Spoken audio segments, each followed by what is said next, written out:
Hello, everyone. Welcome to another session of current affairs with me at Samarth Academy. जैसे कि मैंने आपको बताया था कि अब जो है हम कंपाइलेशंस कर रहे हैं, तो हमने जो है दिसंबर 2025 की जो कंपाइलेशन है करंट अफेयर्स की वो ऑलरेडी कर ली है। अब जो है हम कर रहे हैं नवंबर के करंट अफेयर्स कवर, जिसका कि आज हम कवर करेंगे पार्ट 1। तो चलिए फिर शुरू करते हैं। ओके,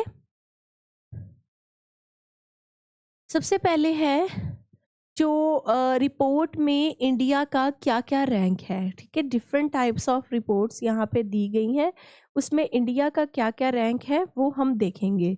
सबसे पहले अगर हम देखें ग्लोबल क्लीन इंडस्ट्री पाइपलाइन 2025, तो इंडिया का रैंक इसमें है 3rd। उसके बाद है क्लाइमेट रिस्क इंडेक्स 2026, इंडिया का रैंक है 9th। Climate change performance index India का रैंक है 23rd।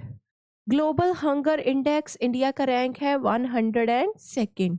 Global innovation index India का रैंक है 38th। Okay, innovation index. Global peace index, peace मतलब शांति में, तो शांति में इंडिया का रैंक है 115th। उसके बाद है sustainable development report 2025। Sustainable development का मतलब होता है टिकाऊ विकास करना, तो सस्टेनेबल डेवलपमेंट जो रिपोर्ट आई है उसमें इंडिया का रैंक है 99th। Then global gender gap index India का रैंक है 131।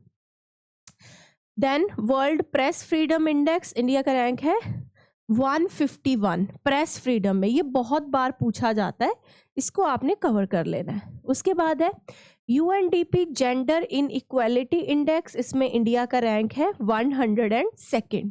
Then human development report rank of India 130। World happiness report India का रैंक 118th। उसके बाद ग्लोबल टेररिज्म इंडेक्स इंडिया का rank 14th। Most powerful nations की अगर मैं बात करूं, इंडिया 12th नंबर पे है। करप्शन परसेप्शन इंडेक्स में इंडिया का रैंक 96th। उसके बाद रूल ऑफ लॉ इंडेक्स में इंडिया का रैंक 79th। अगर आपने रूल ऑफ लॉ देखा होगा, ये कंसेप्ट जो है एक ब्रिटिश स्कॉलर कह सकते हैं, एवी डाइसे के द्वारा दिया गया है। Next, global nature conservation index India का रैंक 176।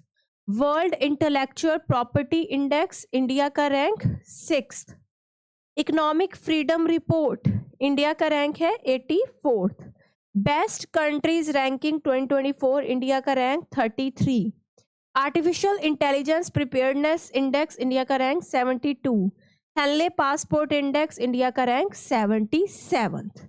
ओके, तो ये सारे इंडिया के रैंक हैं डिफरेंट रिपोर्ट्स के अकॉर्डिंग। ये आपको पता होने चाहिए, पेपर पॉइंट ऑफ व्यू से कॉम्पिटिटिव एग्जाम में जरूर पूछ लिया जाता है इसके बारे में। ओके, चलिए नेक्स्ट शुरू करते हैं। उसके बाद है सबसे पहले नेशनल न्यूज़। तो नेशनल न्यूज़ में Kunar river dam project. Afghanistan has announced a plan to build a dam on Kunar river.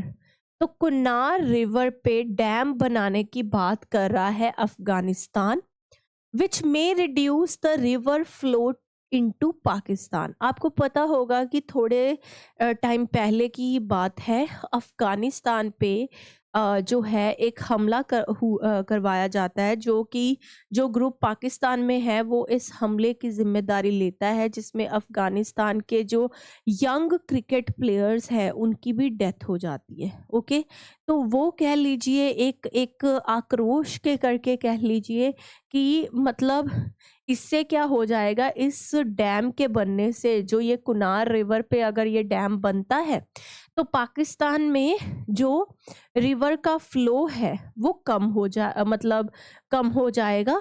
The Kunar river is a major tributary of Kabul river which later joins Indus system.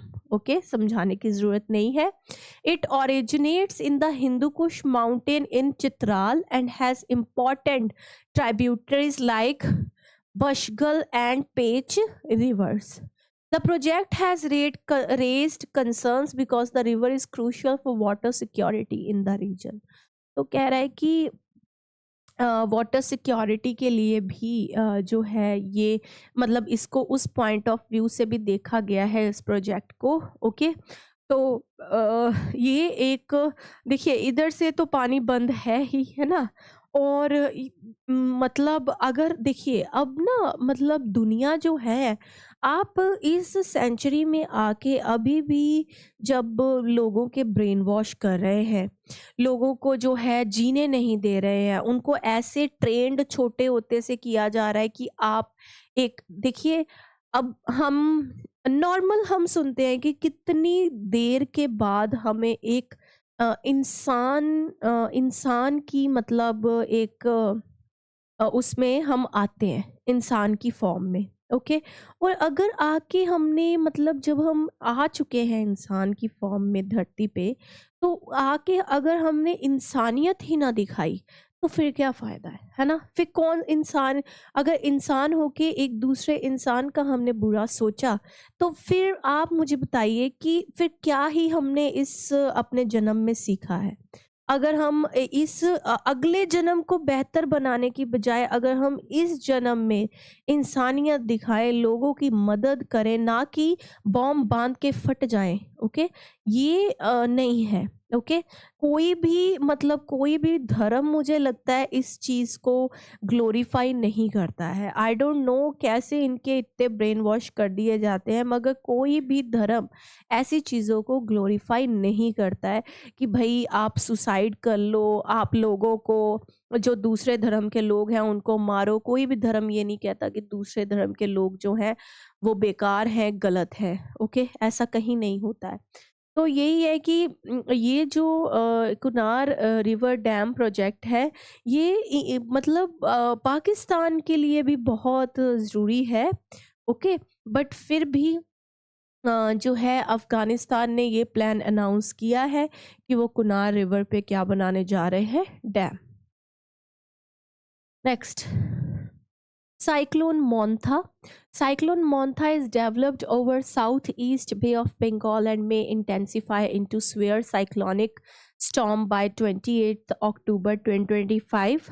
तो साइक्लोन मोंथा जो है वो south east of bay of Bengal पे जो दिखाई दे रहा है, और ये इंटेंसिफाई हो सकता है, बढ़ सकता है, किसमें सिवियर साइक्लोन की कैटेगरी में आ सकता है 28 अक्टूबर 2025 जो है उस तक, क्योंकि हम ना ये कर रहे हैं नवंबर के। ओके, तो it is likely to affect, ये हो चुका है, तो किसको किसको, Andhra, Tamil Nadu, Odisha, Telangana, Kerala, Chhattisgarh. Okay, the cyclone formed due to warm sea temperatures and favorable wind conditions, showing the increasing trend of strong cyclones linked to climate change and the need for effective early warning systems. तो ये यही दिखा रहा है कि मतलब अब जो है एक आप कोई प्लान तैयार कीजिए, कोई आपको कुछ ऐसी चीज़ें करने की ज़रूरत है, प्री प्लानिंग कर लीजिए, क्योंकि जैसे कि इसको सीवियर साइक्लोन की कैटेगरी में डाला गया है, तो अभी से ही उसकी प्रिपरेशन बहुत ज़रूरी है। जो भी मतलब तैयारियां करके रखनी है इनसे पहले वो कर लेनी चाहिए, ताकि जो है आने वाले वक्त में कोई ऐसी परेशानियां ना आए। चलिए, Chennai introduces real time flood forecasting system. तो चेन्नई एक इंडिया का फर्स्ट इंडियन सिटी बन गया है to launch a real time flood forecasting and special decision support system for better flood management. The system uses real-time data from rain gauges, weather stations, and water level sensors to predict flooding more accurately. It will help authorities respond faster and strengthen climate resilient planning in the city's flood prone area. तो देखिए, चेन्नई एक flood prone area है। मैंने आपको कहा है कि जो IMDB जो सर्टेनिटी प्रोवाइड कर रहा है ना, टेम्परेचर या जो changes in the weather patterns, वो भी 50% करता है, और हम कहीं अभी 20 to 25% के आसपास है। But we are doing our level best कि हम सर्टेनिटी प्रोवाइड कर सके। तो चेन्नई कह रहा है ऐसा फर्स्ट सिटी बन गया है जो कि रियल टाइम डाटा प्रोवाइड करेगा। ओके, जैसे कि मान लो कोई प्रॉब्लम आ जाती है या कोई प्रिडिक्ट करना फ्लडिंग को, ओके, एकदम, ताकि और ज़्यादा तैयारी की जा सके। और क्लाइमेट जो एकदम से फ्लड वाला हो जाता है या कैसे जैसे एडवांस चेंजेस आते हैं, उनके लिए कोई रेजिलियंस तैयार करना। ओके, ये सारी चीज़ें जो हैं, चेन्नई जो है ये इंडिया का फर्स्ट सिटी बन गया है जो real time flood forecasting flood के उसमें करके देगा। Okay, next, Bannerghatta biological park adoption policy. तो Bannerghatta biological park has introduced a new adoption policy that allows people to adopt and name animals for 5 years. The aim is to involve citizens in what wildlife conservation and raise funds for animal food, medical care, habitat upkeep. The policy promote community participation in protecting zoo animals. सरकार ने नया तरीका ढूंढा है, जैसे कि Bannerghatta biological park जो कि बेंगलोर में है, वहाँ पे कहा गया है, देखिए जब ना आप, क्या किया उन्होंने, सबसे पहले हम ये देखते हैं न्यू एनिमल अडॉप्शन पॉलिसी कि लोग जो है अडॉप्ट कर सकते हैं और उनको 5 साल तक जो वो नाम उनका रखेंगे वही नाम उनका चलेगा। देखिए जब आप वाइल्ड लाइफ सेंचुरी कोई विजिट करते हैं, वहाँ जाके, जहाँ जैसे ये बायोलॉजिकल पार्क है, यहाँ पे आप विजिट करते हैं, वहाँ जाके आपके लिए एक न्यू एक्सपीरियंस होता है किसी भी चीज़ को। कुछ जानवर ऐसे होंगे जो आपने देखे भी नहीं होंगे, और जब क्या होता है, आपको बोला गया है कि आप भाई उनके नाम रखो, नाम रखो, तो एक आपकी आपका उनके साथ एक अलग सा कनेक्शन जुड़ जाएगा। और फिर जब वो कनेक्शन जुड़ जाएगा तो आपको होगा, नहीं मैं उसको कुछ, अगर उसको प्रॉब्लम आ रही है, I should provide medical care to the animal, या जो भी आपने उसका नाम रखा होगा, है ना। एक आपका एक बॉन्ड बन जाता है। तो वही उसने बताया है कि जो बनेरघट्टा बायोलॉजिकल पार्क है वहाँ पे ये अडॉप्शन पॉलिसी इसीलिए आई है ताकि लोग जो है अट्रैक्ट होकर जो है मतलब इनकी केयर करें, उनको फंडिंग करें या कुछ भी उनके लिए प्रोवाइड करें। चलिए, cloud seeding, Delhi carried out a cloud seeding trial using Cessna aircraft to create artificial rain during severe air pollution. तो ये जो कि दुबई में पहले होता था, अब दिल्ली में किया जा रहा है। क्लाउड सीडिंग में क्या होता है, chemicals like silver iodide are released into clouds to increase rainfall. The trial shows the government use of technology to reduce pollution and improve air quality.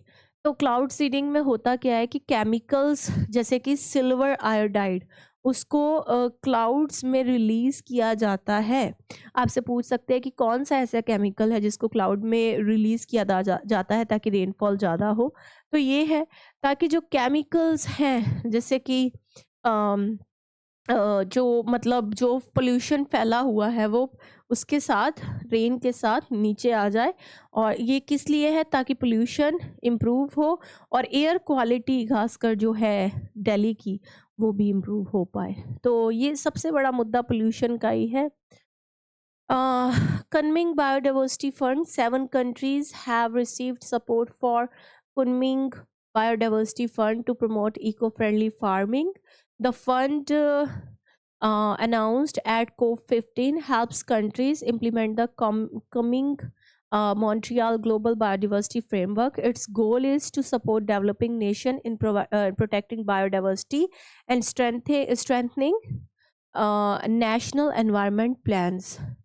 तो ये जो है भी मतलब COP15 में कहा गया है कि मतलब हम फंड प्रोवाइड करेंगे। अगेन वही है कि जितने भी बायोडाइवर्सिटी पार्क्स हैं जहाँ पे डिफरेंट तरह के जो बर्ड्स हैं या आके रहते हैं, उनके लिए जो है मतलब तैयार करना एक ऐसा प्लेटफॉर्म कि उनको प्रोटेक्ट किया जा सके। ओके, तो उनके लिए अच्छा एनवायरनमेंट लेके आया जा सके। तो ये जो है 7 कंट्रीज़ ने अब सपोर्ट मिली है 7 कंट्रीज़ को कि उनको ये फंड मिलेगा ताकि इको फ्रेंडली फार्मिंग जो है की जा सके।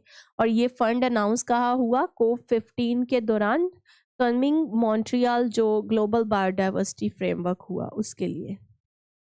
नेक्स्ट है कैंचनजोंगा। ओके, ये वही है जैसे इसको बोलते हैं कंचनजंगा, तो उनके लोकल लोग जो है ना सिक्किम के, वो इसको बोलते हैं खैंगचन जोंगा नेशनल पार्क। तो ये नेशनल पार्क सिक्किम में है जिसको हैज़ रेटेड जो IUCN है उसने कंचनजोंगा को गुड की कैटेगरी में डाला है। अगर हम वर्ल्ड हेरिटेज साइट्स की बात करें, it is India's first mixed UNESCO world heritage site and is known for rare Himalaya plants and animals. यहाँ पे आपको रेयर हिमालयन प्लांट्स और एनिमल्स दिखाई देंगे और ये कंजर्विंग हाई अल्टीट्यूड बायोडाइवर्सिटी में एक मेन रोल प्ले करता है खैंगचनजोंगा। तो इसको याद रखना है आपने, सिक्किम में है ये और इसको गुड की कैटेगरी में डाला है IUCN ने। Salt tree identified as best natural air purifier. तो देख लीजिए सॉल्ट ट्री, ये इसको आइडेंटिफाई किया गया है कि भाई ये अच्छा, अगर आप घर पे लगाओ कि कैसे आसपास इसको लगाओ तो ये एक बेस्ट नेचुरल एयर प्यूरीफायर है। तो आप जैसे मैंने कहा कि सिटीज़ में ज़्यादा पोल्यूशन होता है तो वहाँ लगा के रखेंगे तो जो है एयर प्यूरीफाई होगा।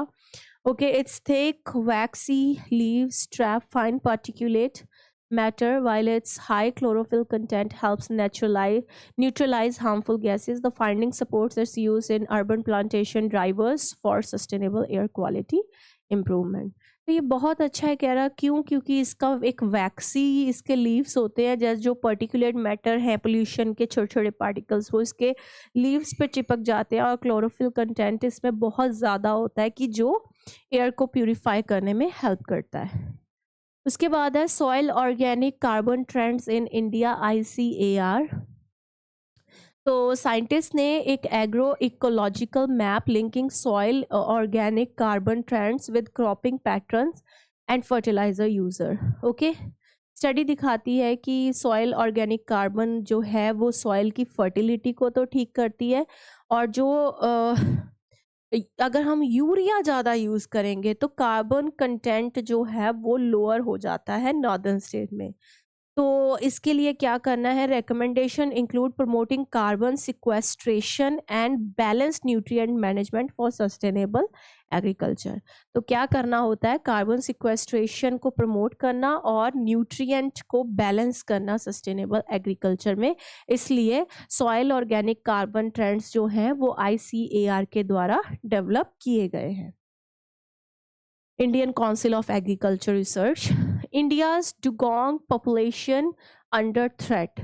So IUCN Conservation Congress has warned the rapid decline of India's dugong population.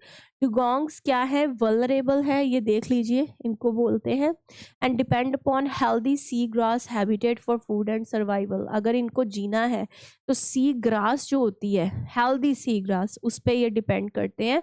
मगर अब इनकी पॉपुलेशन, क्योंकि IUCN ने इंडिया को वार्न किया है कि ये ख़त्म होते जा रहे हैं आप में इधर इंडिया में से, they are shrinking numbers point to rising stress on India's coastal। ये बताता है कि इंडिया का जो कोस्टल इकोसिस्टम है वो अभी ढंग से काम नहीं कर रहा है। ओके, हैबिटाट लॉस होता जा रहा है, पोल्यूशन और फिशिंग एक्टिविटीज़ जो हैं उसके करके। और इसके लिए हमें उन्होंने बोला है, रिपोर्ट्स ने कहा है कि आपको अपना मराइन जो है कंजर्वेशन मेजर्स लेने पड़ेंगे और सी ग्रास इकोसिस्टम को प्रोटेक्ट करके रखना पड़ेगा।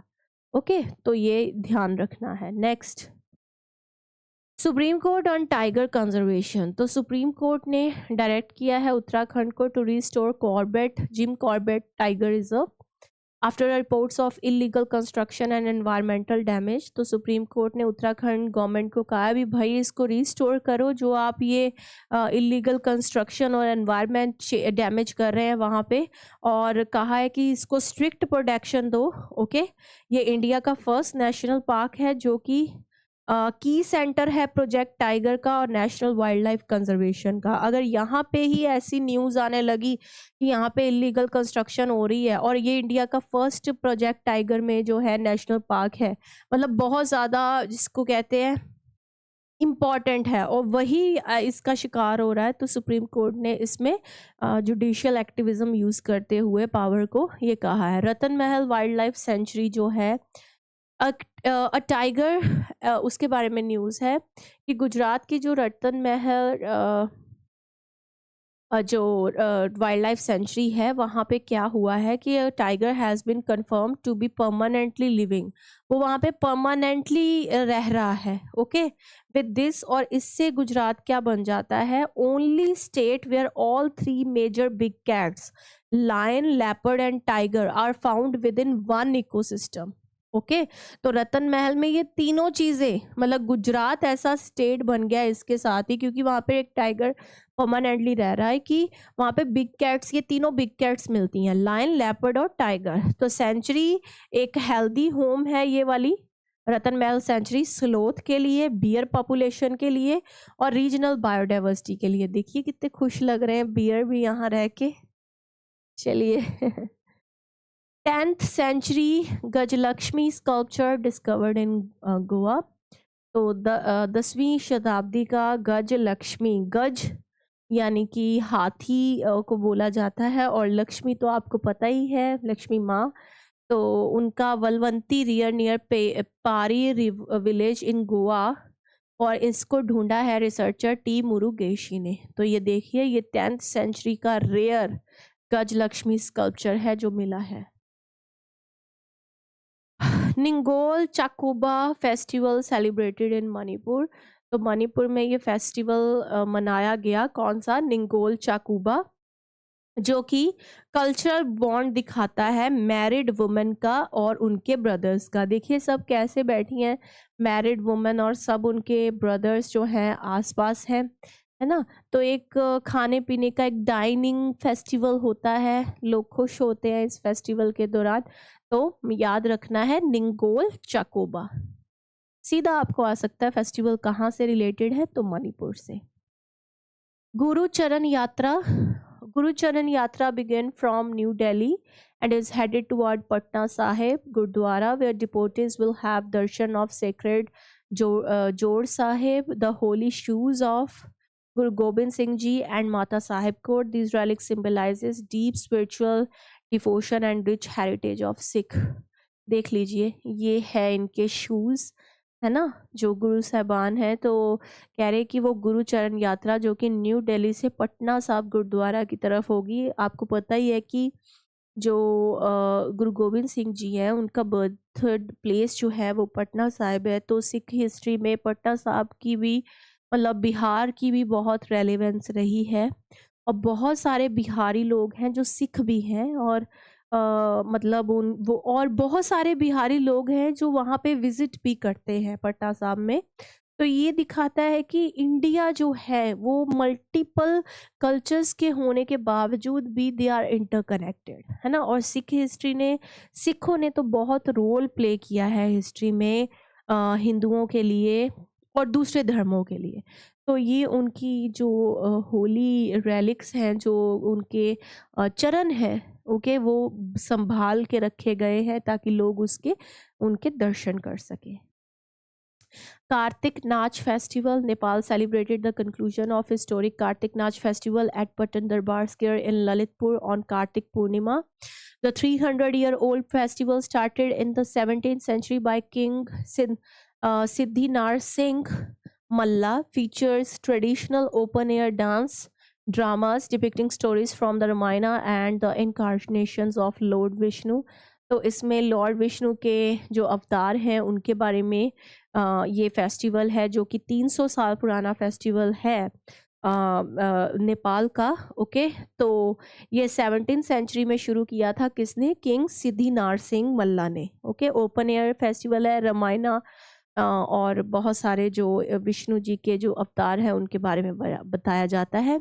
नेक्स्ट बलि यात्रा फेस्टिवल। तो ये कटक ओडिशा में मनाया जाता है।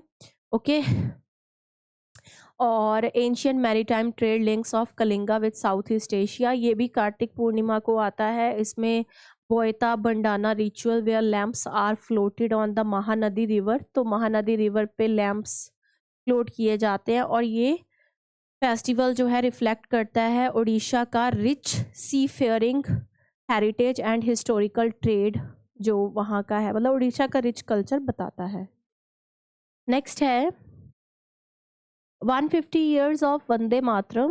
So India marked 150th anniversary of Vande Mataram, celebrating its enduring role in national freedom movement, composed by Bankim Chandra Chatterjee in the novel Anand Math. तो आनंद मठ में बंकिम चंद्र चटर्जी के द्वारा इसको लिखा गया था, ओके, उनकी बुक में। और स्वदेशी मूवमेंट में तो इसको सिंबल ऑफ पेट्रियाटिज्म के नाम से जाना गया, और इसको 24 जनवरी 1950 को जो है क्या घोषित किया गया, नेशनल सॉन्ग, ओके। खूब चर्चा हुई थी इसके बारे में पार्लियामेंट में, कुछ लोग मानते हैं। देखिए हम अब कुछ लोगों का इंटरप्रिटेशन ये था कि वंदे मातरम को छोड़ के कुछ मिला नहीं आपको डिस्कस करने के लिए, बट अगर 150 इयर्स किसी ने अपनी बुक में उसके बारे में लिखा है, उस चीज़ को 150 इयर्स हो गए हैं, तो क्या वो गलत हुआ क्या? अगर मान लो हम बोल भी देते हैं कि भाई वाकई ये बहुत हिस्टोरिकल था, अब ये तो उसने सोचा नहीं होगा कि 150 साल बाद जो है लोग इस पे इतनी टीका टिप्पणी करेंगे कि इसको बोलने पे ही, मानने पे ही रोक लग जाएगी, है ना। तो वही है, हर एक की अपनी इंटरप्रिटेशन है। Next, hornbill festival. तो हॉर्नबिल एक बर्ड है नागालैंड का, ओके, बहुत ही फेमस फेस्टिवल है, मतलब इंटरनेशनल इम्पोर्टेंस अब हो चुकी है, इंटरनेशनली भी इसको मतलब रिकॉग्नाइज किया गया है। हॉर्नबिल एक बर्ड है, उसके हेड गियर यूज़ करके जो है मतलब लोग डांस करते हैं नागालैंड में। तो इसका मतलब अब यूके इसका कंट्री पार्टनर बना है इस फेस्टिवल को मनाने के लिए। ये 1 से 10 दिसंबर तक किसामा, जो कि कोहिमा के नियर है, वहाँ पे इसको मनाया जा रहा है। इसको फेस्टिवल ऑफ द फेस्टिवल्स माना जाता है, मतलब त्योहारों में त्योहार है ये। और इससे कल्चरल टूरिज्म और इंटरनेशनल कल्चर एक्सचेंज जो है वो होगा, तो ऑब्वियसली इसीलिए ये करवाए जाते हैं। चीता ट्रांसलोकेशन, तो इंडिया और बोत्सवाना जो है उन्होंने 8 मोर चीताज जो है इंडिया में लाए जाएंगे प्रोजेक्ट चीता के अंदर, जो कि first ever Indian presidential visit जो हुई है बोत्सवाना में, जो हमारे इंडिया के प्रेसिडेंट हैं वो वहाँ गए और उन्होंने कहा, ये डील हुई है उनके बीच, ओके। ये प्रोजेक्ट जो है 2022 में जो है चीताज जो कि एक्सटिंक्ट हो चुके हैं इंडिया में 1952 में, ओके, हुए थे, उनके लिए मतलब किया गया स्टार्ट। 27 चीताज अभी इंडिया में हैं, including those born here protected, और जो कि कूनो नेशनल पार्क में रखे गए हैं उनको प्रोटेक्ट करने के लिए, और Gandhi Sagar wild life sanctuary में रखे गए हैं, ओके। उनको एक चीता हैबिटेट बनाया गया है ताकि फिर से इनकी क्या की जा सके, रेस्टोरेशन की जा सके। शारावती पम्प्ड स्टोरेज प्रोजेक्ट, तो Forest Advisory Committee has expressed environmental concerns over the Sharavati pumped storage hydroelectric project in Karnataka। तो ये है, ओके, ये 2000 मेगावाट प्रोजेक्ट है जो कि eco sensitive Sharavathi wildlife sanctuary के पास है वेस्टर्न घाट्स में, जो कि लॉइन टेल्ड मकैक जो होते हैं, बंदर की तरह ही होते हैं, उनके लिए जो है मकैक जो है बंदर की प्रजाति है, तो उनकी स्पीशीज़ यहाँ पे रहती हैं। तो उन्होंने कहा कि भाई जो आपने ये बना दिया है स्टोरेज प्रोजेक्ट यहाँ पे, तो उसके लिए वाइल्ड लाइफ सेंचुरी के लिए ये एक मतलब कंसर्न की उससे देखा जाना चाहिए, क्योंकि अगर आप इतनी पास कोई ऐसी चीज़ बनाओगे तो ऑब्वियसली उनके हैबिटेट पे फ़र्क पड़ेगा। देखिए आज जितनी भी न्यूज़ है वाइल्ड लाइफ से रिलेटेड है mostly. International conference on green hydrogen 2025, तो ये 11 से 12 नवंबर 2025 में हुई भारत मंडपम में, जो कि रिन्यूएबल एनर्जी मिनिस्ट्री के द्वारा इसको लॉन्च किया गया। इसमें ग्रीन हाइड्रोजन थीम रखा गया था, ग्रीन हाइड्रोजन जो कि सस्टेनेबल टिकाऊ फ्यूचर के लिए आगे बहुत ज़रूरी है। और इसको ग्रीन हाइड्रोजन मिशन के अंडर लिया गया है। सीनियर मिनिस्टर्स ने इस जो है जो कॉन्फ्रेंस को जो है चेयर किया। ओके, तो green hydrogen conference, India internet governance forum 2025, इसका 5th एडिशन हुआ 27 से 28 नवंबर न्यू दिल्ली में। इसका थीम था एडवांसिंग इंटरनेट गवर्नेंस आनी चाहिए देश में, और हर कोई इंक्लूसिव हो उसमें, कोई ये ना फील करे भी भाई मुझे इंटरनेट चलाना नहीं आता। वैसे आज की डेट में ऐसा है नहीं, मगर जो हमारी पुरानी पीढ़ी है वो भी अब आ गई है ना, कुछ लोग आ रहे हैं यहाँ पे। तो सस्टेनेबल विकसित भारत के लिए बहुत ज़रूरी है, ये डिस्कशन की गई हैं यही कि सबको जो डिजिटल इंफ्रास्ट्रक्चर जो कि लोगों को नहीं पता है उनके बारे में इंक्लूसिव ग्रोथ करवाई जाए लोगों की, और उनको एआई का यूज़ जो है रिस्पॉन्सिबल तरीके से उनको करना चाहिए। देखिए आपने देखा होगा आजकल जो एआई यूज़ है वो कैसे किया जा रहा है। एआई यूज़ के तरीके ये हैं कि कभी कोई डॉग लिया उसको नचा दिया, कभी कोई है ना, कोई हमारे प्राइम मिनिस्टर हैं वो अजीबोगरीब तरीके से नाचते हुए दिखते हैं। तो ये कोई हंसी की बात नहीं है। एआई जो है वो आपको रिस्पॉन्सिबल यूज़ के लिए बनाया गया है, तो उसका यूज़ जो है, चलिए ये तो फन बैंटर तो चलते रहते हैं, मगर मतलब ऐसा भी आप यूज़ ना करिए कि किसी की इमेज बिल्कुल डाउन हो जाए। चलिए, national conference on handlooms and handicrafts, तो ये भुवनेश्वर में हुई। ओके, ओडिशा में।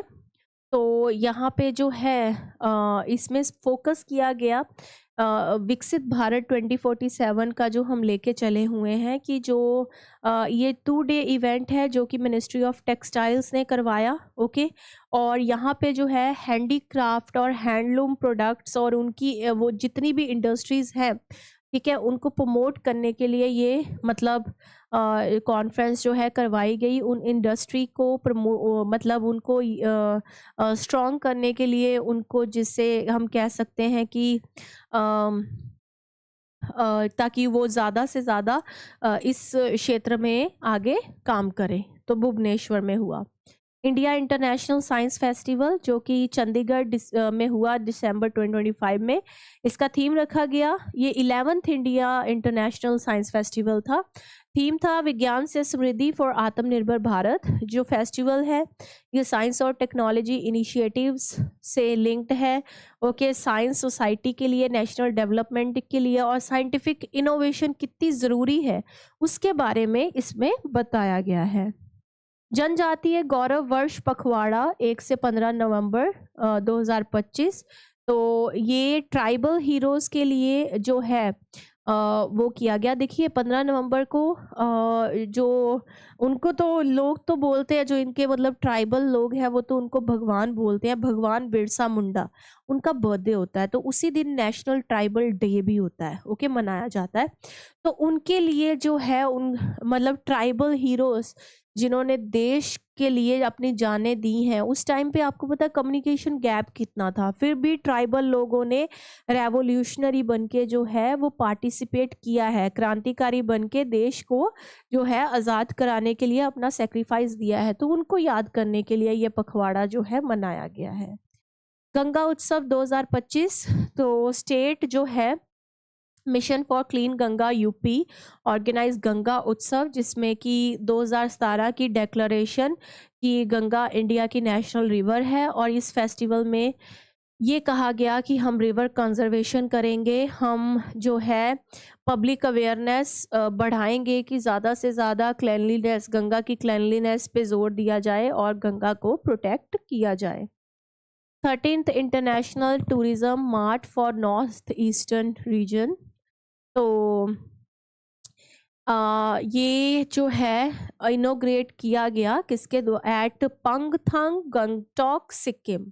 ओके, मिनिस्ट्री ऑफ टूरिज्म ने इसको करवाया है और इसको आस्था लक्ष्मी ऑफ इंडिया कहा गया। इस मार्ट में eco tourism, adventure tourism, wellness, spiritual tourism और जो भी लोगों को कम्युनिटी बेस्ड टूरिज्म, रूरल और कल्चरल एक्सपीरियंस लोगों को करवाया जाएगा। तो मिनिस्ट्री ऑफ टूरिज्म इसको प्रमोट कर रहा है। Negros island Philippines. तो ये इसलिए न्यूज़ में है क्योंकि 5.8 मैग्नीट्यूड का अर्थक्वेक इस रीजन में आया। ये सेंट्रल विसायन आइलैंड्स जो है ये फोर्थ लार्जेस्ट और थर्ड मोस्ट पॉपुलस आइलैंड है फिलीपीन का। इसको शुगर कैपिटल ऑफ फिलीपीन भी कहा जाता है। और यहाँ पे जो है माउंट कैनलॉन जो कि एक्टिव वोल्केनो है और इसकी हाईएस्ट पीक है वो भी यहीं पे है। कौन से आइलैंड पे? Negroes island Philippines. और फिलीपींस की कैपिटल है मनीला। उसके बाद है स्ट्रेट ऑफ हॉर्मुज। ओके, तो स्टेट ऑफ हॉर्मुज ने कह रहा है ये अटेंशन गेन की है। क्यों? क्योंकि after Iran seized a Marshall Island flagged oil tanker, क्योंकि ईरान ने यहाँ पे Marshall Island flagged oil tanker को सीज कर लिया है। ये जो है स्ट्रेट आपको पता है जल संधि, पानी का रास्ता, कुदरती जो होता है नेचुरल वाटरवे। तो ये कनेक्ट करता है Persian Gulf with the Gulf of Oman and the Arabian Sea. अब ये it is one of the world's most critical energy choke points with nearly 1/5 of the global petroleum trade. तो 1/5 जो global petroleum trade है वो इससे होके जाता है, इसलिए स्ट्रेट ऑफ हार्मुज बहुत ज़रूरी है। तो किसको किसको? पर्शियन गल्फ को गल्फ ऑफ ओमान से जोड़ता है। तो ईरान ने यहाँ पे कब्जा किया है। ग्रीनलैंड। ओके, तो ग्रीनलैंड ने अभी मैंने आपको कल उस दिन ही बताया था कि ग्रीनलैंड जो है सुर्खियों में इसलिए भी है क्योंकि ट्रम्प जी जो हैं वो मतलब काफ़ी इंटरेस्टेड हैं अब ग्रीनलैंड में कि यहाँ पे कुछ होना चाहिए अमेरिका का। तो ग्रीनलैंड ने एक लॉ रेस्ट्रिक्ट किया है foreign ownership of property due to strategic and क्योंकि उसको अपनी सॉवरेनिटी का कंसर्न लग रहा है, इसलिए उन्होंने कहा कि नो, कोई भी यहाँ पे फॉरेन प्रॉपर्टी नहीं ले सकता है। It is world largest island with N autonomous territory with the kingdom of Denmark located between Arctic and Atlantic ocean. इसको यहाँ पे ग्रीनलैंड आइस शीट भी है और ये largest ice mass in the northern hemisphere है और की इंडिकेटर है क्लाइमेट चेंज का। तो जैसे कि मैंने बताया किसी देश को खतरा ही होता है तभी वो ऐसे कदम जो है उठा रहा है। और जो आजकल आपने देखा होगा वेनेजुएला का जो हाल हुआ है ना, तो अभी जो ट्रम्प की नज़र है इस पे है, तो इसीलिए उन्होंने सेफ्टी कंसर्न्स जो है किए हैं। Uttar Pradesh to get 76th district. तो उत्तर प्रदेश में एक न्यू डिस्ट्रिक्ट बनना जा रहा है कल्याण सिंह नगर, जो कि अलीगढ़ और बुलंदशहर में से निकले हैं। Named after former chief minister Kalyan Singh, it becomes the 76th district of state. The move aims to improve local administration और गवर्नेंस। ओके, तो कल्याण सिंह नगर नया नगर बना है जो कि कहाँ से किस पार्ट से निकाला गया है? अलीगढ़ और बुलंदशहर में, जो कि वहाँ के फॉर्मर सीएम कल्याण सिंह के नाम पे रखा गया है ताकि लोकल, इसीलिए होता है कि गवर्नेंस को इम्प्रूव किया जा सके। पंजाब ने Bharat net scheme state wide जो है उसको अमेंड किया है। Okay, Punjab has become the first state to fully implement the amended Bharat net scheme across the villages. तो पंजाब ऐसा पहला स्टेट बना है जिसने जो है भारत नेट स्कीम सारे विलेजेस में जो है उसको लॉन्च कर दिया है, जो अमेंडेड स्कीम आई है। इसमें क्या है? ब्रॉडबैंड कनेक्टिविटी को एक्सटेंड किया गया है इवन रिमोट शेडो एरियाज में, ताकि सबको e health services, e governance, digital monitoring provide की जा सके। और it positions Punjab as a model for, तो अब लोग जो है एक तरह से पंजाब को देख रहे हैं फॉर रूरल डिजिटल इंफ्रास्ट्रक्चर, कि कैसे उन्होंने रूरल गांव के एरिया में भी जो है डिजिटल इंफ्रास्ट्रक्चर प्रोवाइड किया है। Next, Assam passes bill to ban polygamy. तो पॉलीगैमी होता है कि जो शादियां मल्टीपल हुई होती हैं, है ना, उसको बैन करने के लिए असम ने ये बिल पास किया है, जो कि मैरिज लॉज जो स्टेट मतलब असम स्टेट में मैरिज लॉज को रिफॉर्म करता हुआ नज़र आ रहा है। तो इसमें ये बोला गया है कि 7 साल की सज़ा, कंपनसेशन, जिस वुमेन के साथ ऐसा हुआ है जो ऐसा करेगा उसको 7 साल की सज़ा मिलेगी, कॉम्पनसेशन मिलेगी ओके। और इससे जेंडर इक्वालिटी आएगी, वुमेन जो है वो एक्सप्लॉयटेशन से बचेंगी। और ये लॉ जो है एग्जेम्पशन प्रोवाइड करता है शेड्यूल्ड ट्राइब हो, ओके, और रेजिडेंट्स ऑफ 6 शेड्यूल्ड एरियाज को, including Muslim marriages conducted before 2005 in these regions. अगर 2005 से पहले यहाँ पे इन रीजन्स में शेड्यूल्ड एरिया और ट्राइबल एरिया में कोई मुस्लिम मैरिजेस हुई हैं 2005 से पहले, उनको एग्जाम्प्ट कर रहा है। मगर 2005 के बाद अगर कोई ऐसा कर रहा है या कुछ करने की हिमाकत किसने की है, ओके, देखो शेड्यूल्ड ट्राइब्स तो वैसे ही इसमें एग्जाम्प्टेड हैं, मगर जो मुस्लिम लोग 2005 से पहले इन शेड्यूल्ड ट्राइब या शेड्यूल्ड एरिया के रीजन में रह रहे हैं वो भी एग्जाम्प्ट कर दिए गए हैं, मगर उसके बाद वाले नहीं। अगर वो इन्वॉल्व होते हैं तो सज़ा मिलेगी। तो ये है हेमंत बिस्वा शर्मा। सेनकाकू आइलैंड, तो ये इसलिए न्यूज़ में है क्योंकि यहाँ पे चाइनीज़ पेट्रोलिंग बहुत बढ़ गई है, जिससे कि जो कि चाइना की टेंशन है जापान के साथ वो हो चुकी हैं। ईस्ट चाइना सी, यहाँ पे जापान का कब्जा है, मगर चाइना कह रहा है जैसे हर जगह पे वो करता ही है कि ये मेरा है, मेरा क्लेम है इस पे। तो इससे जो है ये जियो पोलिटिकल हॉटस्पॉट बना हुआ है इस टाइम पे। कौन सा? Senkaku island. संभार लेक जो कि राजस्थान में है, यहाँ पे 40% राइज हुआ है माइग्रेटरी बर्ड्स में, ओके। अगर हम इस विंटर को लास्ट विंटर से कंपेयर करके देखें, ये नागौर और जयपुर डिस्ट्रिक्ट के बीच में है संभार लेक, और ये मतलब इंडिया की लार्जेस्ट सॉल्ट वाटर लेक है। और रामसर साइट के अंदर 1990 में ये आ गई थी। ये लेक जो है एफिमेरल स्ट्रीम्स और सरफेस रन ऑफ जो कि वाइटल इकोलॉजिकल जोन है, ओके, साल्ट प्रोडक्शन के लिए, और ये सपोर्ट करता है बायोडाइवर्सिटी और लोकल, मतलब जो माइग्रेटरी बर्ड्स आते हैं ना, जो मतलब उन्होंने कंपैरिजन किया है कि जो लास्ट टाइम आए थे उससे काफ़ी ज़्यादा इस बार माइग्रेटरी बर्ड्स आए हैं। और दूसरी बात ये कि ये रामसर साइट के अंदर भी है और इंडिया की लार्जेस्ट जो है सॉल्ट वाटर लेक है जी। गोगाबील लेक, तो ये कटिहार डिस्ट्रिक्ट ऑफ बिहार में है और इसको रामसर साइट के अंडर डाला गया है गोगाबील लेक को, ओके, जिससे कि इंडिया की अब टोटल रामसर साइट्स हो गई हैं इंडिया में 94। ये एक ऑक्सबो नेचुरल ऑक्सबो लेक है जो कि ओल्ड रिवर मींडर से मतलब बनी है और महानंदा और गंगा रिवर्स के साथ मतलब है। The lake supports more than 90 species of birds, okay, यहाँ पे है। और ये एक बर्ड एरिया है, बहुत इंपॉर्टेंट बर्ड एरिया है। और इसको जो है ये कम्युनिटी लेड कंजर्वेशन को मतलब हाईलाइट करती है गोगाबील लेक। तो ये न्यू रामसर साइट बन गई है बिहार से, ओके। तो इससे इंडिया की रामसर साइट्स 94 हो चुकी हैं। लेक तुर्काना, ये न्यूज़ में इस करके है क्योंकि यहाँ पे वोल्केनिक एक्टिविटी देखी गई है in the east African rift system. ये नॉर्दर्न कीनिया में है और ये इसका कुछ पार्ट जो है इथियोपिया की तरफ एक्सटेंड हुआ है। ये इंडिया की अफ्रीका की 4th लार्जेस्ट लेक है और सबसे बड़ी डेजर्ट लेक है। इसको जेड सी के नाम से भी जाना जाता है।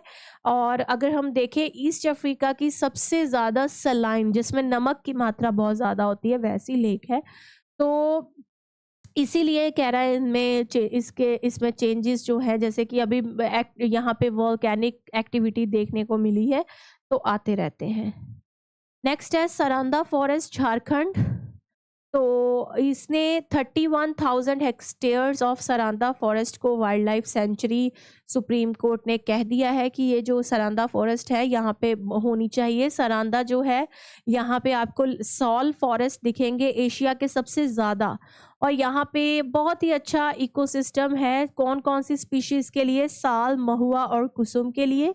उन्होंने ये भी कह दिया है सुप्रीम कोर्ट ने कि यहाँ पे जो माइनिंग हो रही है वो कम्प्लीटली प्रोहिबिट की जा सके और बफर जोन्स होने चाहिए ताकि जो है हैबिटेट प्रोटेक्शन जो भी यहाँ पे मतलब आके रहे, क्योंकि अब ये वाइल्ड लाइफ सेंचुरी होने जा रही है, तो जो भी यहाँ पे रहे उनको एक अच्छा हैबिटेट मिल सके। कावेरी रिवर, तो ये इसलिए है क्योंकि यहाँ पे हैवी मेटल कंटेमिनेशन देखी गई है और किसमें फिश की स्पीशीज में मेटल्स कौन कौन से, मर्क्यूरी, आर्सेनिक, कैडमियम, लेड, जो कि इंडस्ट्रियल वेस्ट के थ्रू यहाँ पे आता है, और यही मेटल्स जो है बाद में हार्म करते हैं किसको, एक्वेटिक लाइफ को, और इससे हेल्थ रिस्क जो है उनके मतलब लोग जो वाटर कंज्यूम करेंगे उसको वो भी इससे क्या होंगे, हैम्पर होंगे।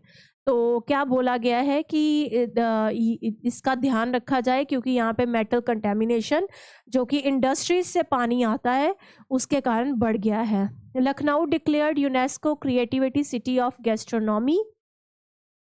तो ये देखिए, इस क्रिएटिविटी सिटी ऑफ गैस्ट्रोनॉमी का अवार्ड लखनऊ को मिला है।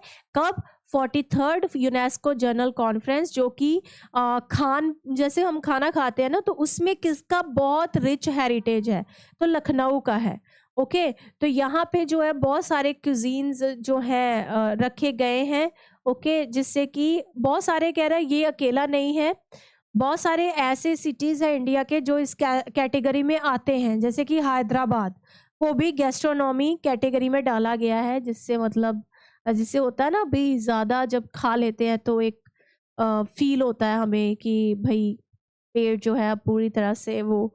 तो जयपुर को क्राफ्ट्स की कैटेगरी में और फोक आर्ट की कैटेगरी में डाला गया है। ओके,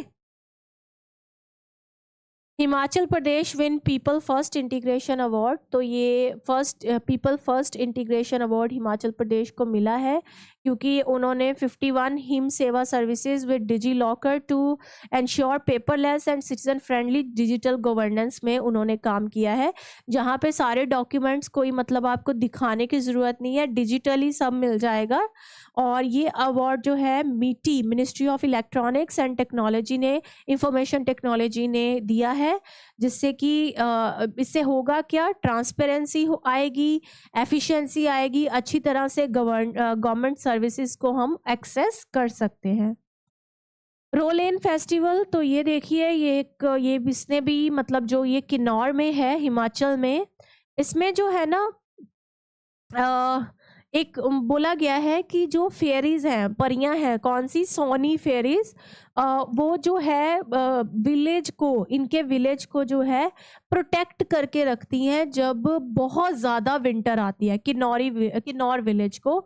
तो इसलिए ये नागिन नारायण टेम्पल में ये करवाया जाता है, जिसमें कि देखिए कैसे मास्क पहने हुए हैं पूरे के पूरे, मतलब फेस नहीं दिख रहे हैं। ये रोला और रोलेन, ओके, उनके रोल्स ये कर रहे हैं, ये बने हुए हैं रोला और रोलेन, और ये मतलब हिमाचल प्रदेश का रिच स्पिरिचुअल और हेरिटेज दिखाता है, कल्चरल हेरिटेज दिखाता है। तो मेन ये फेस्टिवल यही है कि मतलब जो फेरीज हैं, जो परियां हैं, सोनी फेरीज, वो प्रोटेक्ट करती हैं इस विलेज को जब बहुत ज़्यादा सर्दियां आ जाती हैं, हार्श विंटर्स आ जाती हैं। कोयला शक्ति डैशबोर्ड, तो इन्होंने मिनिस्ट्री ऑफ कोल ने लॉन्च किया है ताकि ट्रांसपेरेंट और रियल टाइम मॉनिटरिंग हो सके कोल सेक्टर ऑपरेशंस की। ओके, ये गवर्नमेंट इनिशिएटिव्स में आ रहा है।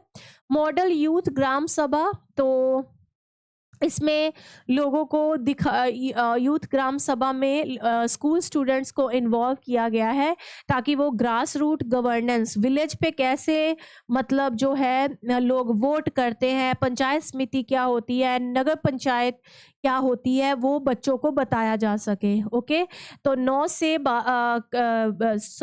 से 12वीं क्लास के जो बच्चे हैं इसमें पार्टिसिपेट करेंगे, और इसमें 1000 स्कूल्स पार्टिसिपेट करेंगे। और मतलब एक होती है ना जैसे यूथ पार्लियामेंट होती है, ऐसे ये यूथ ग्राम सभा है, जिसमें वो सरपंच बनेंगे, किसी को वार्ड मेंबर्स का रोल मिलेगा, किसी को पंचायत सेक्रेटरी का रोल मिलेगा।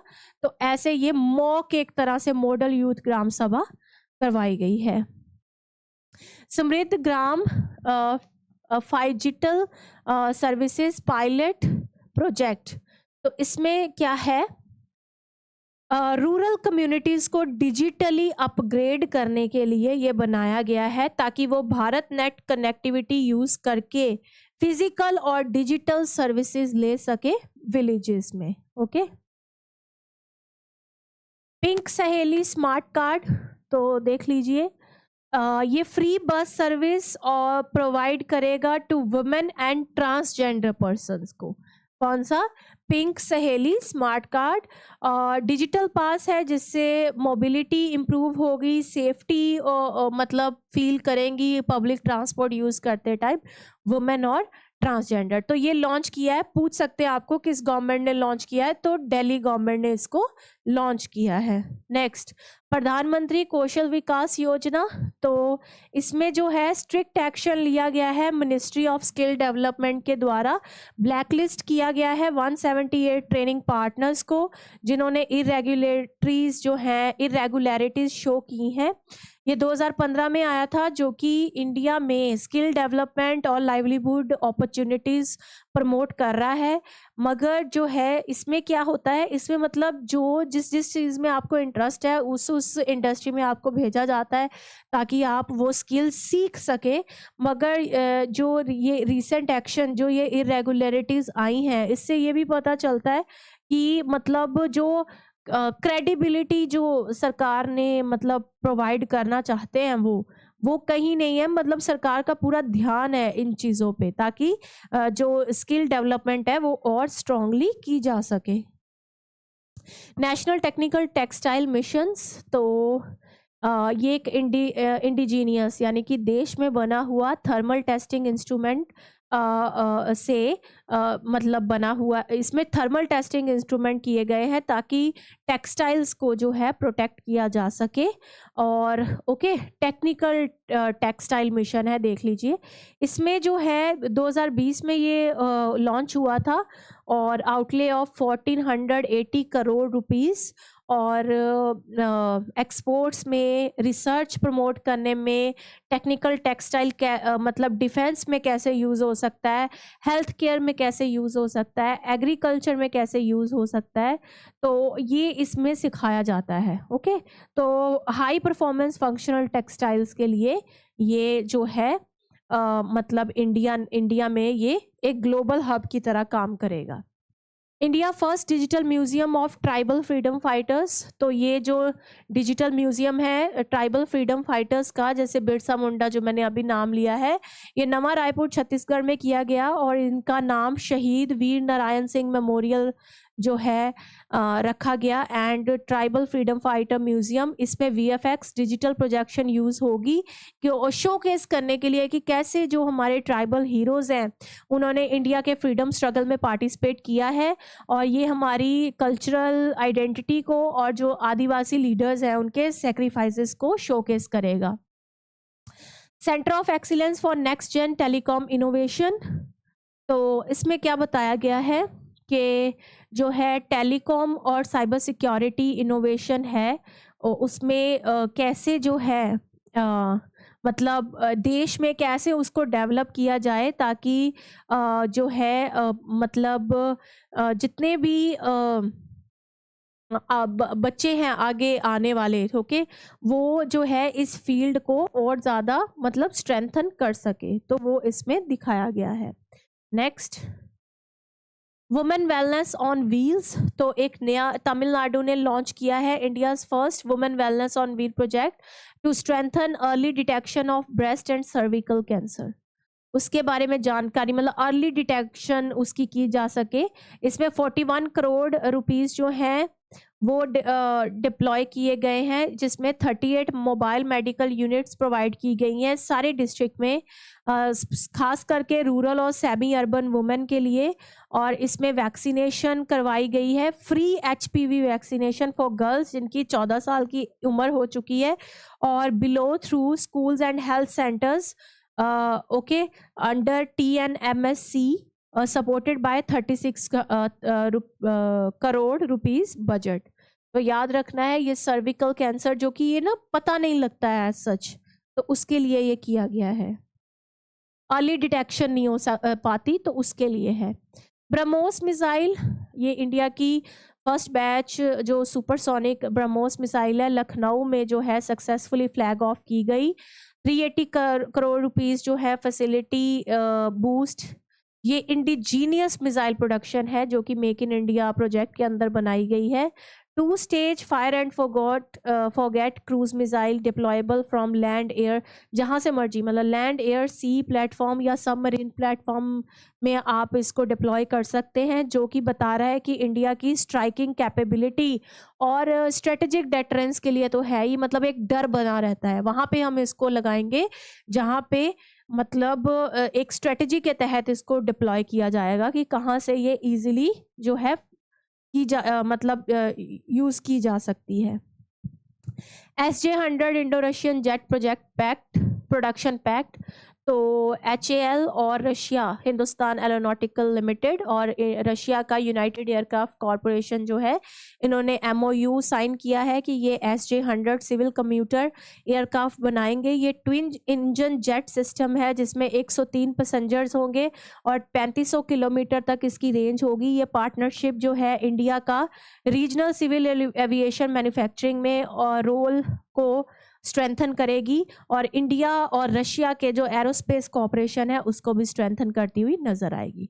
उसके बाद है डिफेंस वायु समन्वय 2 ड्रोन एक्सरसाइज, तो ये जो एक्सरसाइज है वायु समन्वय, ये जो है जो इंडिया की साउदर्न कमांड है उसके बीच में उसमें ये एक्सरसाइज हुई, इंडियन आर्मी की जो साउदर्न कमांड है, ताकि ड्रोन रेडीनेस और या कैसे मतलब ऑपरेशन कंडक्ट करने हैं, कौन से इलेक्ट्रॉनिक वॉरफेयर यूज़ करने हैं या कैसे सर्वाइलेंस प्रोवाइड करना है बैटलफील्ड में फ्यूचर में, वो इसमें देखा गया।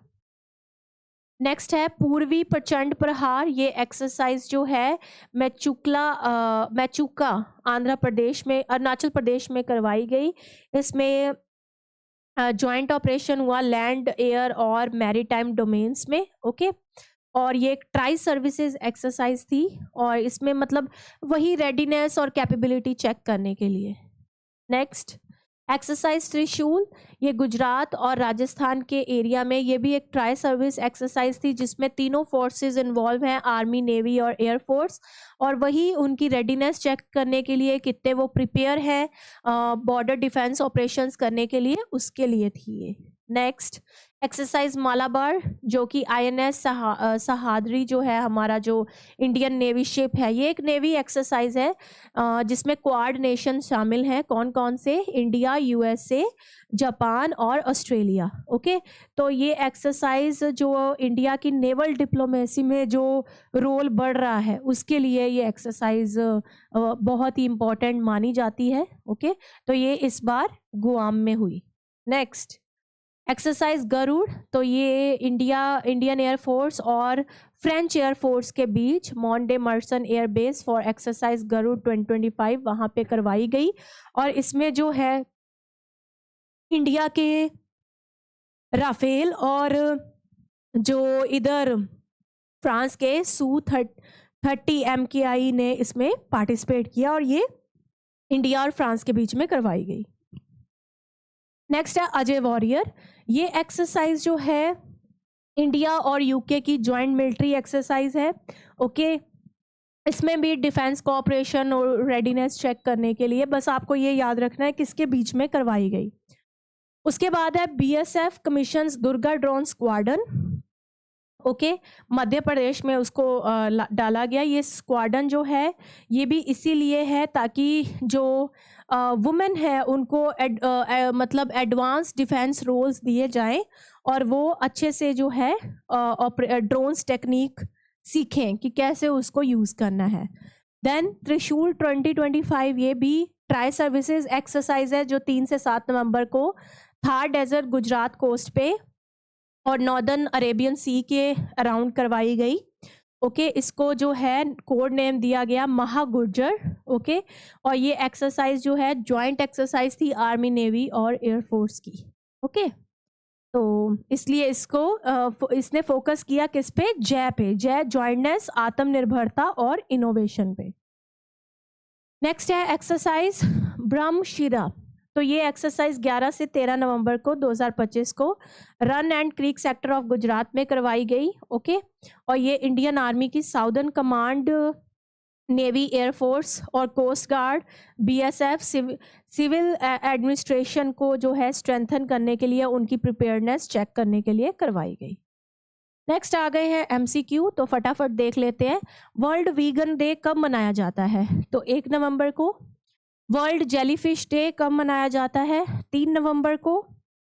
वर्ल्ड सुनामी अवेयरनेस डे जो है कब आता है? तो कब आता है? 5 नवंबर को। गुरु नानक देव जी जो है कहाँ पे उनका बर्थ हुआ था? कहाँ पे? तलवंडी, जो कि अब ननकाना साहिब पाकिस्तान में है। उसके बाद है international day for preventing the exploitation of environment in war and armed conflict कब मनाया जाता है? तो कब है? 6 नवंबर को। उसके बाद इन्फेंट प्रोटेक्शन डे, जो न्यू बॉर्न बेबीज होते हैं उनकी जो उनको कब ऑब्जर्व किया जाता है? मनाया नहीं जाता है, एक अवेयरनेस प्रोग्राम के लिए, जैसे मैंने बोला है कि अवेयरनेस फैलाने के लिए ये प्रोग्राम रखे जाते हैं। नवंबर 7 को। वर्ल्ड साइंस डे का कह रहे हैं थीम क्या रखा गया? तो trust, transformation and tomorrow, the science we need for 2050, ये थीम रखा गया। वर्ल्ड पब्लिक ट्रांसपोर्ट डे कब सेलिब्रेट किया जाता है? 10 नवंबर को। वर्ल्ड इम्यूनाइजेशन डे कब ऑब्जर्व किया जाता है? जो लर्न इम्यूनिटी जो हमारी है, 10 नवंबर को। वर्ल्ड काइंडनेस डे, दया की दृष्टि या दया दिखानी सब पे, तो 13 नवंबर को। Deepika Padukone was appointed as India's first ever mental health ambassador, तो क्योंकि वो खुद इस स्टेज से गुजरी थी तो उनको ये बनाया गया है किसके द्वारा? Ministry of health and family welfare के द्वारा। Vivek Menon has elected chair of IUCN species survival commission, तो IUCN के स्पीशीज सर्वाइवल कमीशन के जो चेयर है वो किसको बनाया गया है? चेयर दी गई है किसको? विवेक मेनन को। कौन से टर्म के लिए? तो 2025 से 2029 तक। Chairperson of WIPO, world intellectual property advisory board of जजेस फॉर 2025-27 किसको बनाया गया है? तो किसको? जस्टिस प्रतिभा M सिंह को। Okay. Justice Suryakant will succeed chief justice of India. Which chief justice of India? तो किसको सक्सीड करेंगे? भूषण R गवई को। अब कौन बन गए हैं? Justice Surya Kant. Next, which one of the following is correct about Charles Coste, कि वो oldest living Olympic gold medallist है after Agnes Keleti's death. Who has recently assumed the charge as new Director General of Bureau of Indian Standards? तो कौन बने हैं BIS के head? Sanjay Garg. The G20 Disaster Risk Reduction Working Group was established under which country's presidency? तो G20 India. Disaster reduction group. UN human rights council कब बनी थी? तो कब बनी थी? 2006 में। नेक्स्ट, इंडिया जो है was re-elected as vice chairperson of COP10 bureau to which international convention? तो कब बना था वाइस चेयरपर्सन? कौन सी कन्वेंशन हुई थी? Convention against doping in sport, जिसमें इंडिया ट्रिपल डिजिट में है। The 22nd Asian India summit 2025 was held in which country? तो कौन से कंट्री में हुई? मलेशिया में। National seeds corporation function under which of the following? तो किसके अंडर काम करती है ये? Ministry of agriculture and farmer welfare. Next, Amazon face project किस पे एम करता है? Study tropical forest response to increase CO2 levels, तो उसको ये स्टडी करता है। Where is the headquarter of international solar alliance? कहाँ पे है हेडक्वार्टर? गुरुग्राम में। ग्लोबल वायरस नेटवर्क क्या है ये? ग्लोबल वायरस नेटवर्क के बारे में पूछा गया है। Voluntary consortium of virology labs, तो वहां पे। The second world summit for social development was held in which country? तो कहाँ पे हुई थी? कतर में। The first BIMSTEC, bay of Bengal initiative for multi-sectoral technological and educational cooperation. Okay. India marine research network conference कहाँ पे हुई थी? तो कहाँ पे हुई थी? कोची में। The tropical forest forever facility joined by India as an observer, इसमें इंडिया ऑब्जर्वर के तौर पे अभी है मेंबर, तो ये किसने लॉन्च की थी? किसने? ब्राजील ने। Who is the chairperson of National Crisis Management Committee? तो कौन है? Cabinet secretary. The Assam polygamy ban bill 2025 क्यों हुआ है? पॉलीगैमी वहां पे बैन क्यों हुई है? ताकि जो है मल्टीपल मैरिजेस जो है उसको बैन किया जा सके और वुमेन की एक्सप्लॉयटेशन ना हो। कुनार रिवर जो कि Afghanistan on which Afghanistan plans to build a dam is a tributary of which river, तो किस रिवर की ट्राइब्यूटरी है कुनार रिवर, तो काबुल रिवर की, पढ़ा था हमने। साइक्लोन मोंथा, तो ये कहाँ पे मतलब फॉर्म हो रहा है, south east of bay of Bengal, already done. GRAP जो है किसके द्वारा इम्प्लीमेंट किया गया है, तो commission for air quality management के द्वारा। MS स्वामीनाथन रिसर्च फाउंडेशन जो है IUCN tech for nature award, ये किसका इनिशिएटिव है, तो किसका इनिशिएटिव है, फिशर फ्रेंड मोबाइल ऐप का। Chennai has become the first Indian city to operationalise which system, तो क्या ढूंढा था चेन्नई ने, real time flood forecasting and special decision support system, already हम कर चुके हैं। Which state is home to Bannerghatta biological park, तो कहाँ पे है भाई, कर्नाटका में, बेंगलुरु वहां पे ही है। विच of the following chemical is commonly use, जैसे कि मैंने बोला था कि ये क्वेश्चन सीधा आएगा, कौन सा केमिकल यूज किया जाता है क्लाउड सीडिंग के लिए, तो नाम क्या है, sodium chloride. Which of the following statement about Kanchenjunga national park is correct, कि ये सबसे पहले तो अरुणाचल प्रदेश में तो नहीं है, कहाँ पे है, सिक्किम में, और ये इंडिया का first mixed world heritage site है। साल ट्री, उसको इंडिया का best air purifier, natural air purifier कहा गया है, उसको और क्या नाम से जाना जाता है, तो sentinel of the forest, sentinel of the forest. उसके बाद which institution develop the agro ecological base map to study soil organic carbon trends in India, तो पढ़ चुके हैं ICAR, Indian council of agriculture research. Corbett tiger reserve है जो first national park है Asia का, वो 1936 में बना एज, उसको क्या बोला जाता है, हेले नेशनल पार्क। उसके बाद chairperson of 16th finance commission कौन है, तो Arvind Panagariya, very important. Which famous temple construction period is linked with the history of Ambaji marble mining, तो कौन सा है, दिलवारा जैन टेम्पल माउंट आबू।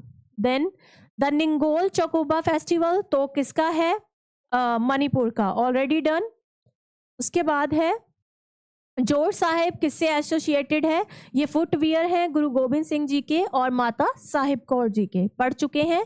बलि यात्रा फेस्टिवल जो कि अभी न्यूज में थी, किससे रिलेटेड है, तो ओडिशा से रिलेटेड है। ओला शक्ति इज इंडियाज फर्स्ट रेजिडेंशियल, तो क्या है ये, बैटरी एनर्जी स्टोरेज सिस्टम है ओला शक्ति। फर्स्ट ब्रह्मोस मिसाइल जो है बैच कहाँ से फ्लैग ऑफ किया गया, पढ़ चुके हैं, तो लखनऊ से। SJ-100 एयरक्राफ्ट जो है किसका इनिशिएटिव है, इंडिया और रशिया का, ऑलरेडी डन। एक्सरसाइज त्रिशूल, तो ट्री है तो ट्राई सर्विसेज मिलिट्री एक्सरसाइज है, त्रिशूल वहां से नाम बनाया गया है। वायु समन्वय जो है वो किस स्टेट में इंडियन आर्मी ने कंडक्ट करवाया, राजस्थान में। तो ये थे आज के करंट अफेयर के क्वेश्चंस। अगर आपको कोई भी क्वेरी हो तो आप पूछ सकते हैं और कमेंट सेक्शन में अपनी कोई भी क्वेरी पुट कर सकते हैं। तो मिलते हैं नेक्स्ट करंट अफेयर की क्लास में, पार्ट 2 में, ठीक है, तब तक के लिए थैंक्स।